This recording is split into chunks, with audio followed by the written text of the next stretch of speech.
작년 총회를 앞두고 총회 주재위원을 맡은 분들이 모여서 새 회기, 그러니까 2025년을 앞두고 새 회기의 주제를 정할 때 핵심이 되는 단어를 먼저 골라야 했습니다. 그래서 저희는 성령과 부흥, 성령 그리고 교회, 그 부흥 이렇게 잡고 시작을 했습니다. 그러면서 우리가 정한 이 단어들로 어떻게 주제를 만들까, 그러면서 그 주제를 받쳐줄 성경 말씀을 또 저희들이 찾았는데, 지난 주일에 설교했던 에스겔 37장의 말씀을 구약의 말씀으로 삼았고, 그리고 신약에서는 오늘 본문인 바로 사도행전 9장 31절의 말씀을 잡았습니다. 그래서 그 구약의 말씀이든 또 이 신약의 말씀이든 이 말씀들을 통해 초대교회부터 어떻게 교회가 부흥을 이루고 왔는지 그것을 한번 되새기고, 그러면서 이 말씀에 비추어서 오늘날 우리 교회는 어떤 교회가 되어야 하는가, 그것을 우리가 주제로 삼았습니다. 제가 오래전에 감동 있게 읽은 책 중에 하나가 그 마하트마 간디의 자서전이었습니다. 간디는 인도 사람이고 또 그러면서 평화의 마치 상징 같은 분이고 비폭력 무장운동의 그 상징 같은 분이지 않습니까? 그런데 이 간디는 보시면 예수님의 말씀에, 복음에 상당한 영향을 받은 인물이었습니다. 그 예수님의 말씀 중에서 특히 산상수훈의 말씀, 그리고 평화를 선포하는 말씀이 바로 간디의 삶에 깊은 성찰을 안겨주게 됩니다. 어느 분은 그래서 간디는 아주 지독한 예수 숭배자라고 말할 정도였습니다. 그런데 간디는 기독교인은 아니었어요. 자서전에서도 아주 확실하게 나는 힌두의 아들이라, 그러니까 힌두교 아주 열심인 그런 사람이라는 걸 밝히고 있습니다. 그래서 간디를 도왔던 영국의 친구들이 자주 물었습니다. 당신은 그처럼 예수 그리스도를 높이 숭배하면서 왜 그리스도인이 되지 않습니까? 왜 교회에 나가지 않습니까? 그런데 간디는 그 질문을 받을 때마다 하는 대답이 있었습니다. 나는 예수는 좋으나 교회는 싫습니다. 예수는 좋지만 교회는 싫다 그랬어요. 그런데요, 간디가 왜 교회를 싫어하게 됐을까요? 간디가 교회에 나가지 않게 된 작은 동기가 있습니다. 간디의 친구 중에 영국에서 온 선교사 안드루스라는 분이 있었는데, 이 안드루스 선교사는 간디와 인간적으로 매우 친했습니다. 그래서 간디는 이 안드루스 선교사에게 전도도 받고 또 안드루스 선교사의 설교를 들을 때도 있고, 그리고 성경에 대해서 이 안드루스 선교사와 많은 이야기를 주고받을 때가 있었습니다. 그런데 간디도 영국에 유학하고 있을 때고, 또 안드루스 선교사가 본국에 귀국해 있을 어느 때였는데, 어디에서 런던에서 멀리 떨어진 한 도시에서 큰 유명한 부흥 집회가 열리게 됐는데, 이 안드루스가 간디를 꼭 데리고 가고 싶었어요. 간디도 기꺼이 동의해서 기차를 타고 먼 길을 갔는데, 그런데 그 예배당에 도착을 했을 때 안내하는 사람들이, 그 안내위원들이 간디를 유색인종이라 해서 예배당에 들어오지 못하게 했습니다. 받아주질 않았어요. 그 후로 간디는 교회에 나가지 않았다고 합니다. 우리나라 그 기독교 사상에 큰 영향을 끼친 분 중에 일본의 우찌무라 간조라는 분이 있습니다.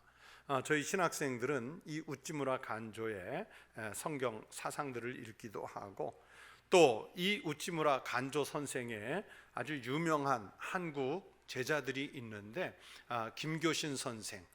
김교신 선생은 좀 일찍 돌아가셨기 때문에 잘 낯설을 수도 있는데, 우리가 익숙하게 아는 분 중에 함석헌 선생, 이분들이 다 우찌무라 간조의 제자들입니다.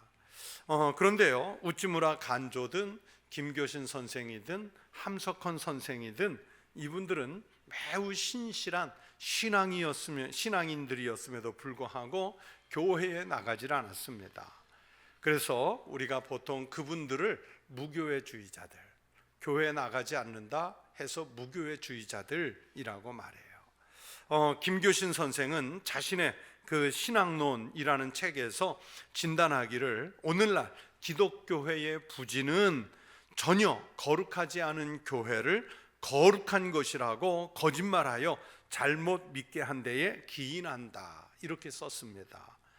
이분의 생각에, 이런 무교회주의에 전혀 전적으로 동감하지는 않지만, 그래도 교회가 어떻게 해야 거룩한 공동체로 바르게 설 수 있을까 생각할 때마다 많은 도전을 주는 그 가르침으로 받을 수가 있습니다. 오늘날 우리 청북교회를 비롯한 세계의 도처에 산재한 교회들은 과연 하나님 앞에서 부끄러움이 없는 존재인가? 진짜 거룩한 공동체로서 바르게 서 있는가? 여러분, 우리는 이것을 묻고 또 물어야 합니다. 현대의 그 많은 교회들이 교회로서의 바른 역할을 감당하지 못할 때에 교회는 오히려 하나님 영광을 가려요. 여러분, 세상에 하나님을 알지 못하는 불신자들이 하나님 영광 가립니까? 아니요, 그들은 하나님 자체를 모르기 때문에 그냥 그렇게 사는 거예요. 여러분, 하나님 영광을 누가 가립니까? 교회가 하나님 영광 가리고 그리스도인들이 그리스도인답지 못해 하나님 영광을 가립니다. 심지어는 세상 사람들에게 질타를 당하는 이 부끄러운 모습 때문에 하나님을 욕먹이기까지 합니다. 왜 그렇게 교회가 교회로서의 모습을 잃어갑니까? 복음을 바르게 듣지 못하고 그리스도인의 삶이 성화되지 못하고 세상 사람들이나 세상 모임보다 못한 모습을 보일 때가 많기 때문이지요. 어느 분이 이런 말을 했습니다. 누구든 한 사람의 진실한 교인을 만나고야 그리스도인이 될 수 있다. 무슨 말입니까? 주변에서 교인이라는 사람을 만났더니 알고 보니까 이게 교인인지 교인이 아닌지 분간이 안 가는 거예요.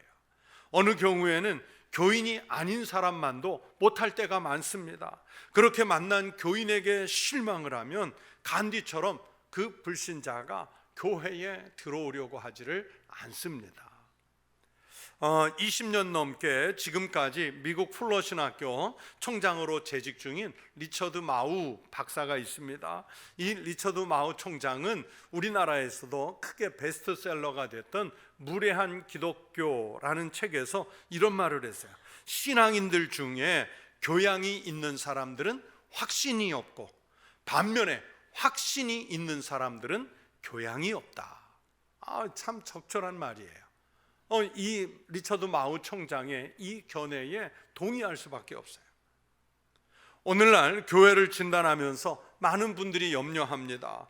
교회들의 성장이 멈추었다는데 대부분 공감을 합니다. 그나마 성장하는 교회들이 있는데 새로운 초신자들, 교회 전혀 안 다니던 사람들이 예수의 복음을 듣고 전도를 받고 그래서 성장하는 것보다는 다른 교회 다니던 사람들이 자기 교회 원래 마음에 안 들면 다른 교회로 옮겨가 자기 어떤 특정한 교회로 옮겨서 그 성장하는 교회, 이것을 소위 수평이동이라고 하는데 수평이동에서 성장을 합니다. 그래서 코로나 이후에 교회가 존망의 위기에 빠졌다고 지금 진단하고 있지 않습니까?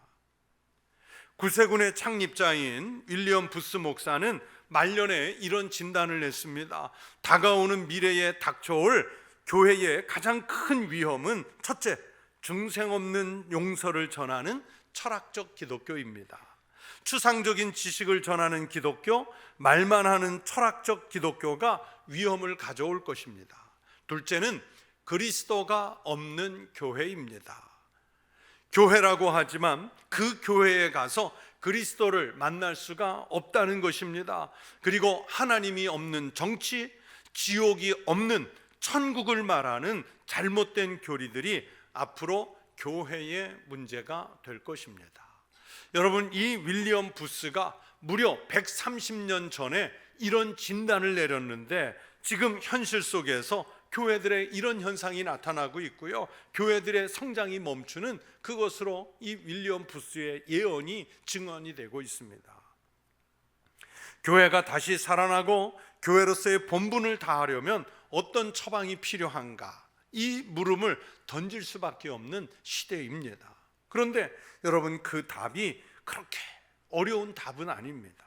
교회를 부흥시키고 성장시키기 위해서 어떤 현대 문화를 이해하고 신학적인 연구를 좀 더 깊이 해야 되고 프로그램이 뒷받침돼야 하는 그런 문제들보다 훨씬 더 근본적인 답을 찾아야 합니다. 그 답은 다름이 아니라 교회가 교회 되는 것입니다. 교회가 교회 되는 것이 교회를 다시 살리고 교회를 부흥하게 하는 길로 시작하는 길입니다. 오늘 우리가 읽은 이 신약의 주제 말씀, 이 말씀 속에 교회를 교회되게 하는 말씀, 교회를 다시 부흥시키는 비결이 들어있는 말씀입니다. 오늘 성경 말씀 한 절의 짧은 말씀이니까 다시 한번 같이 읽겠습니다. 그리하여 온 유대와 갈릴리와 사마리아 교회가 평안하여 든든히 서가고 주를 경외함과 성령의 위로로 진행하여 수가 더 많아지니라. 여러분, 우리가 모델로 삼는 교회가 어떤 교회일까요? 서울에 수만 명이 모이는 교회가 우리 교회도 저렇게 성장했으면 좋겠다 모델로 삼을 수 있을까요? 아니면 정말 신실한 그리스도인 작은 소수가 모여서 그리스도인답게 살아가는 그런 교회 공동체를 일구어서 살아가는 그 모습을 삶으로 증명하는 어떤 교회가 우리의 모델이 될까요? 아니면 역으로 우리 청북교회가 다른 교회들에게 본받게 하고 싶은 모델과 같은 교회로 삼으라고 우리가 강변할 수 있을까요? 아닙니다. 여러분, 우리가 궁극적으로 모델로 삼는 교회는 바로 사도행전 속에 등장하는 초대교회입니다. 초대교회는요, 특별한 신학 연구가 없었어도 프로그램을 구비하지 않았어도 오늘날 우리같이 훌륭한 예배당을 건축하지 않았어도 교회는 날로 부흥했어요. 베드로의 설교 한 번에 3천여 명의 사람들이 세례를 받습니다. 교회 안에 성도들이 서로 사랑하며 사는 그 모습만으로도 부흥이 됐습니다. 초대교회 이런 모습을 사도행전 2장 47절이 그 감동을 이렇게 말씀합니다. 하나님을 찬미하며 또 온 백성에게 칭송을 받으니 주께서 구원받는 사람을 날마다 더하게 하시니라. 사도들이요, 제사장들과 성전 맡은 자들, 사두개인들 앞에서 주눅들지 않고 담대하게 예수님의 부활의 소식을 전하는 것을 듣고 또 성도들이 그리스도인답게 사는 그 모습을 보고 남자의 수가 약 5천 명 넘게 예수 믿는 사람으로 변했다고 사도행전 4장 4절은 말씀합니다. 아마 여성들까지 포함하면 만여 명이 됐다는 얘기겠지요. 여러분, 사도행전에 나와 있는 교회의 부흥의 말씀들만 찾아서 예를 들어드리려고 해도요, 일일이 셀 수 없을 만큼 많은 경우들을 찾을 수 있습니다. 여러분, 왜 그렇게 초대교회는 부흥했고 반면에 오늘날의 교회들은 침체되고 있는가? 이 성경의 말씀에 우리를 비교해 봐야 합니다. 비춰봐야 돼요. 초대교회는 이 땅에 교회가 존속하는 한은 언제고 돌아가야 할 우리의 모델입니다.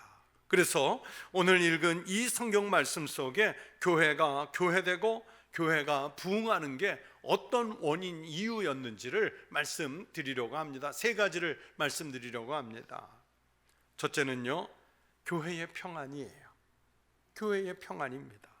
여러분, 교회가 평안하면 기본적인 부흥은 이룰 수 있습니다. 제가 청년 시절, 그러니까 신학생 시절에 때 우리 교회의 한경직 목사님 말씀 설교를 듣는데 그날 설교의 주제가 평안이었어요. 그러면서 이런 말씀을 하셨어요. 여러분, 교회는 싸움만 안 하면 부흥합니다. 평안하면 교회는 부흥합니다. 그렇습니다. 제가 그날 그 설교에 감동을 받고 메모를 하기를 내가 나중에 목회할 때 이것을 일본 삼아야겠다. 그래서 제가 평생 목회하면서 그 방향으로 삼은 세 가지: 첫째, 평안하는 교회; 두 번째, 상생하는 교회; 세 번째, 윤리적인 교회. 그래서 그 첫 번째 평안한 교회가 그날 나온 거예요. 그날 나온 거예요. 오늘날 여러분, 교회는요, 가장 극단적인 그 분쟁을 하는 기관으로 사람들에게 인식되고 있어요. 세상 사람들은요, 분쟁을 하면서도 가끔 타협도 하고 대화도 하고 또 양보도 해가면서 어떤 결과를 도출해 내는데, 그런데 교회와 교인들은요, 서로 다 주님의 뜻이래요. 다 자기가 주님의 뜻이래요. 그러면서 양보하지 않고 아주 극단의 싸움을 해요. 그 교회는 싸우지만 않아도요, 최소한 부흥은 하는 거예요. 건강하지 못하고 병든 몸은 성장할 수 없죠. 아니, 성장한다고 해도 이건 비정상적으로 성장해요. 그 싸움은 바로 교회와 성도들을 병들게 하는 거예요. 몸을 죽이는 거예요. 서울의 지하철에서 두 청년이 신랑이 그때 언성이 높아지는 거예요. 막 둘이 언쟁을 해요. 나중에는 언쟁이 너무 커져서 주변 사람들에게까지 방해가 될 만큼 큰 소리로 언쟁을 하다가 이젠 거의 멱살잡이 할 지경까지 가게 됐어요. 그랬더니 저 건너편에 앉아있던 한 노인이 그랬다고 그러죠. 이놈들아, 왜 싸워? 여기가 국회야, 교회야? 우리가 그 부끄럽고 치욕스러운 국회가 이제 교회와 비교 대상이에요. 이거 뭐 남의 교회 얘기해서는 안 되겠지만 우리 청주에 지금 큰 교회 하나가 아주 그냥 극심하게 싸워서 온갖 기독교 뉴스에, 온갖 유튜브에 그 교인들이 그 많이 모이다가 이제 수백 명밖에 안 남았는데 여전히 주님의 뜻이라면서 싸워요. 잘못됐죠. 여러분, 건강한 교회, 평안한 교회여야 바르게 성장합니다. 교회의 평안이 깨지면요, 여러분, 다니던 사람도 교회 가고 싶지 않잖아요. 성장을 해도요, 병을 안고 성장하는 것처럼 그 교회는 비정상적이죠. 평안한 교회여야 그래야 가보고 싶고, 또 그곳에 사람들이 왜 그렇게 평안한가 만나고 싶고, 또 그들이 믿는 예수님을 같이 믿고 싶은 그런 마음이 일어날 것 아니겠습니까? 우리 청북교회가 든든히 서가기 위해 평안해야 할 줄로 믿습니다. 오늘 성경 말씀에 든든히 서가는 초대교회는 보세요, 온유대와 갈릴리와 사마리아 교회가 어떻게 했다고요? 평안하여. 온 교회가 평안하여. 그것을 기초로 해서 든든히 서갔다고 이 짧은 본문이 말씀하지 않습니까? 우리 청북교회가 우리 청주 지역에서 평안하여 든든히 서가는 모델과 같은 교회이기를, 그리고 성도들이시기를 축원합니다. 또 두 번째, 주를 경외하는 교회가 부흥하는 교회, 든든히 서가는 교회라고 오늘 성경이 말씀해요. 다시 말하면 예수 잘 믿는 교회여야 한다는 말씀입니다. 아니, 목사님, 교회는 다 예수 믿자고 모였는데 예수 잘 안 믿는 교회도 있는가요? 여러분, 있습니다. 있어요. 여러분, 여기 앉아있는 모든 회중이 다 예수를 잘 믿는 게 아니듯이 여러분, 교회도 다 주님을 경외하는 공동체가 아닙니다. 예수 중심의 교회이기보다는 그 교회에 모이는 인간관계 중심, 또는 유력자 중심, 또는 목회자 중심, 프로그램 중심의 교회가 되다 보면 그 교회 속에 어느덧 예수님이 자리를 잡으실 수 있는 공간이 없어져요. 우리가 교회에서는 두 손을 높이 들고 왕이신 예수여 우리에게 오셔서 좌정하사 우리를 다스려 주십시오, 손을 높이 부르고 들고 찬송하지만, 그러나 왕이신 그 예수님이 정작 오셔서 좌정하실 곳이 없어요. 워낙 자기 생각이 분명하고 자기 소신들이 분명한 사람들이 모이다 보면 여러분, 예수님 오실 수 없고요, 예수님은 하나의 도구와 수단으로 전락하고 우리의 경외의 대상에서 멀어져 갑니다. 그러면서 말은 다 주님의 이름으로 한대요. 인간적인 감정이 꽉 찬 그곳에 주님께서 들어서실 자리는 없고, 주님은 그 와중에 그 경외의 대상이 아니라 그냥 잊혀진 존재에 불과해지는 거죠. 여러분, 예수 잘 믿어야 합니다. 여러분, 예수 바르게 믿으셔야 합니다. 아멘 크게 하세요. 예수 잘 믿으셔야 합니다. 바르게 믿으셔야 합니다. 그리고 경배하면서 믿어야 합니다. 내 사업과 출세의 수단, 인간관계에 도움을 주는 도구로서의 교회 생활이 아니라 나를 구속하신, 정말 구속하신 구속자 예수님을 여러분 경외하는 그 마음으로 믿는 교회가 돼야 합니다. 우리 교회가 좋은 교회인지 나쁜 교회인지, 예수 잘 믿는 교회인지 아닌지는 우리의 열매로 압니다. 우리가 예수님을 정말 잘 믿는 교회, 주님을 경외하는 교회이면 우리 교회에서 좋은 소식이 사방으로 나갈 줄로 믿습니다. 우리가 주님을 경외하고 존중하는 그런 교회의 모습을 회복하면 하나님은 우리 교회를 초대교회처럼 든든하게 세워주실 줄로 믿습니다. 나의 소견과 생각들을 접고 주님은 나를 향해, 주님은 우리 교회를 향해 무엇라 말씀하시는지 귀 기울여 듣고 그 말씀에 순종함으로 주님을 경외하는 우리 믿음의 성도 되시기를 축원합니다. 그러면서 끝으로 세 번째는 오늘 본문에서 성령의 위로로 진행하는 교회. 여러분, 성령의 위로로 진행하는 교회, 이게 이제 주제에 맞는 말씀이죠. 그 교회가 든든히 서가고 부흥하는 거예요.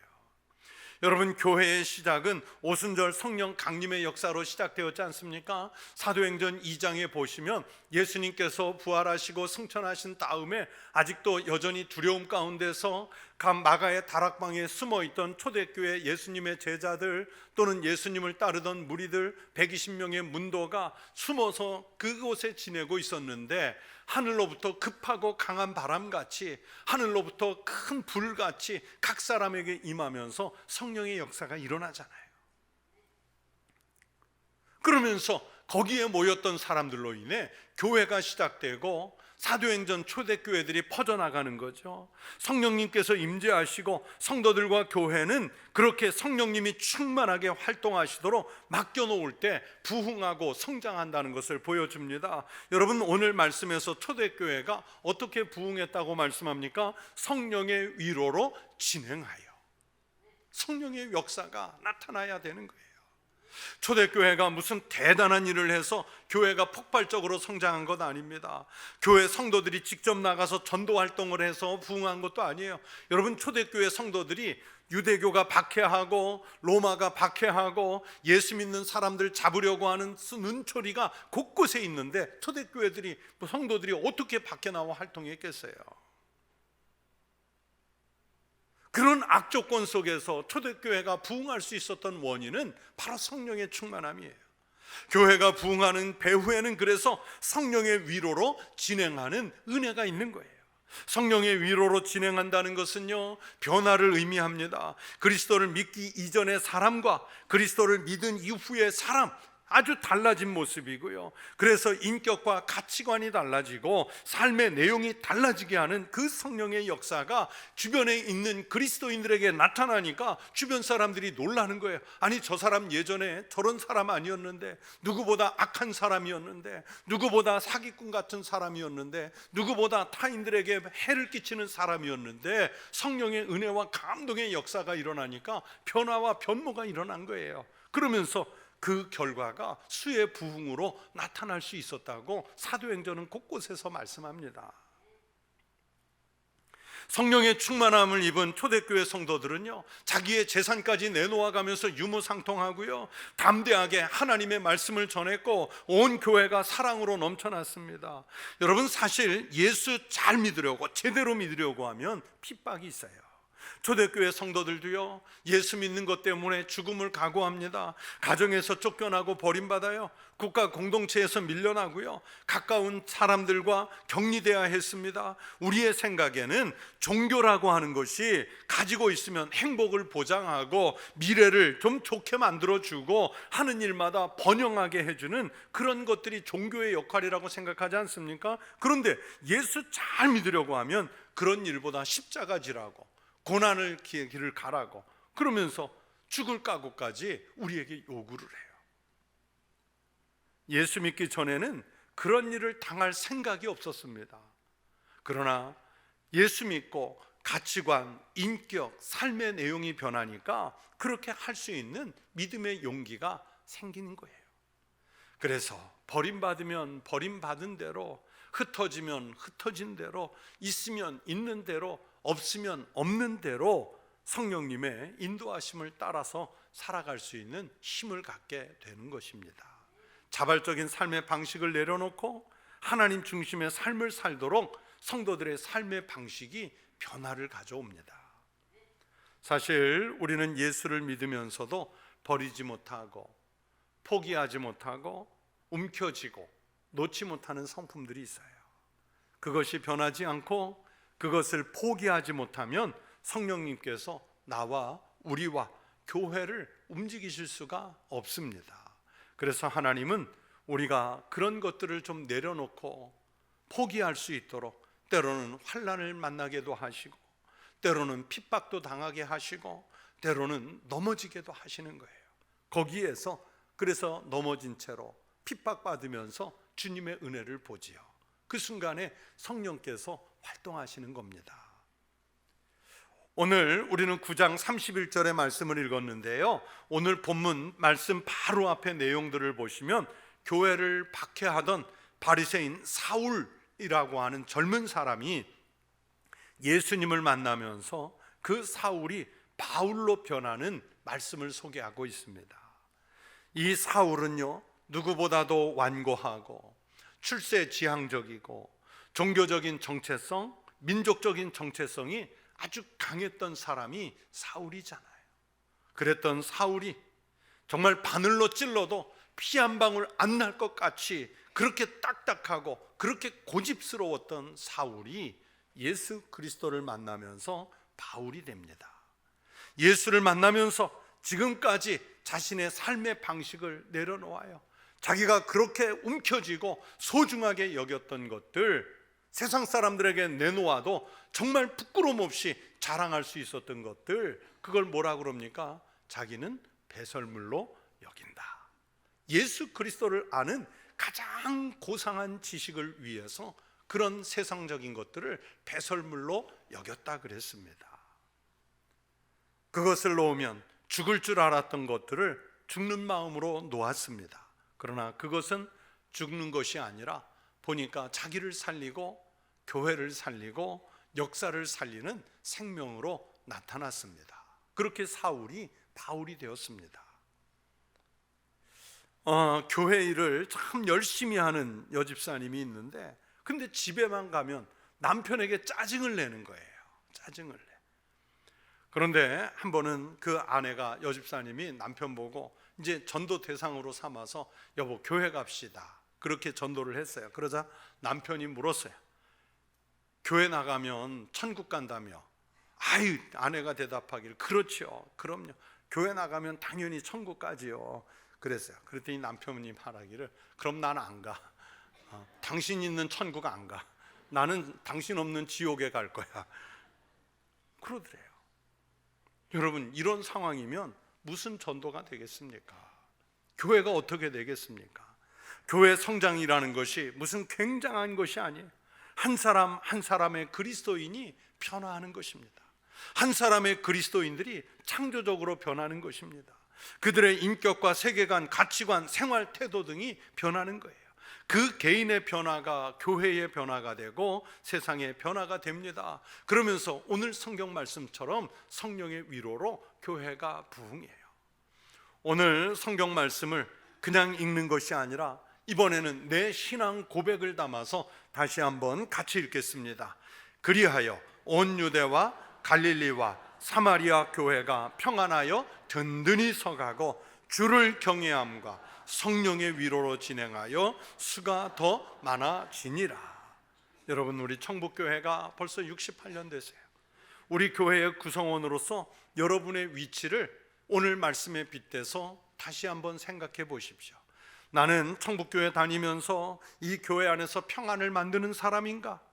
나보다는 주님을 경외하는 신앙을 우선하는가? 그리고 우리 교회 출석하면서 예수 믿고 나는 성령님께 의존하는 삶을 사는가를 생각해 보십시오. 우리 교회 한 일원으로서 나는 어떤 존재이며 내가 속한 교회가 어디로 가는지를 늘 생각하면서 기도하셔야 합니다. 장로교를 만든 종교개혁자 칼뱅은 기독교 강요에서 교회 안에는 죽이는 일과 살리는 일이 함께 있는데, 죽이는 일은 뭐냐? 신앙이 있는 사람은요, 죄를 깨닫고 하나님의 심판을 알게 돼서 스스로를 비참한 자요 버림받은 자라고 고백을 하는데, 그게 죽이는 일이라는 거예요.